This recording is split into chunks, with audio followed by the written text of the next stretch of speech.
Hi, my name is Benjamin and I've been a part of the Upper Room Church for around 9 years now.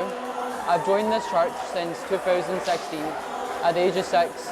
When I first came to Upper Room, I was around the age of 6 and I just moved to Glasgow basically, and my mum was like, she was told by her friends that we can join this church, and she was invited, so we were like, yeah, sure.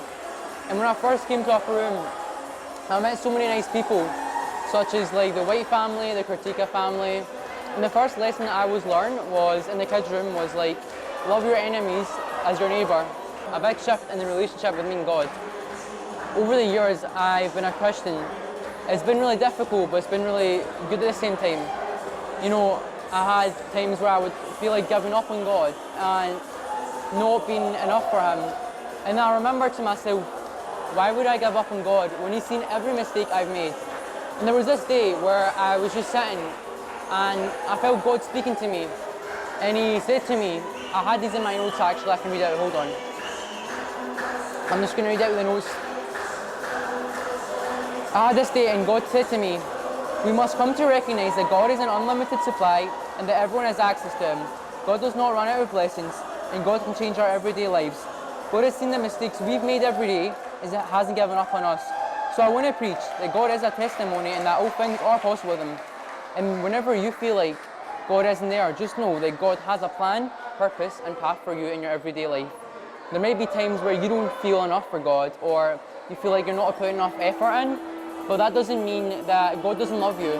You might sit there and commit sins and be like, I'm not worthy enough to follow God and Jesus doesn't love me, but that doesn't mean Jesus doesn't love you. See, you can choose Jesus even on your worst days.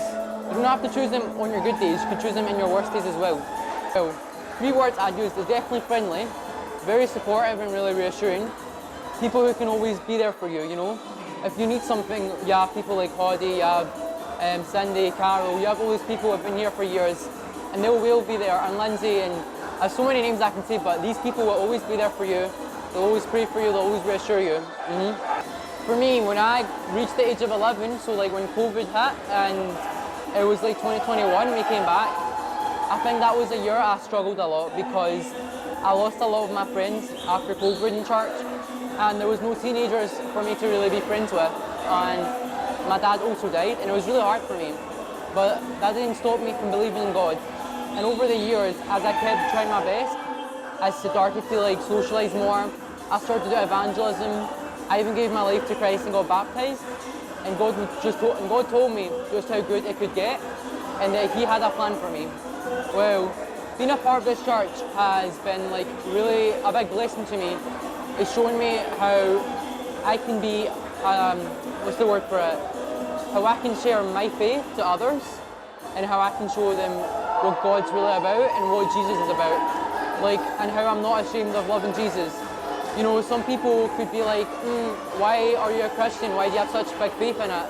And I'm like, well, the reason I follow Jesus Christ is that He saved me for the many times I felt alone, those times I felt really desperate for help, those times where I've not had the support I needed. There was always someone there, and this church has definitely helped me. So I want to just preach that when you're sitting there in your life and you feel like you're not doing well, just know there is a man, and like a lifeguard that can walk on the water, and His name is Jesus Christ, and that He does have a plan, a purpose and path for you in your everyday life. And do not give up, because God is going to help you no matter what. Pray and do not give up. It says in Luke chapter 18 verse 1, and Jesus told His disciples to pray and do not give up. So I want to preach that any time in your life you feel alone or you feel like there's no one there, or maybe you've never prayed, make sure to pray, because you know what? Sometimes in life, the biggest answer can be praying to God, praying to Jesus, praying for that situation. So yeah.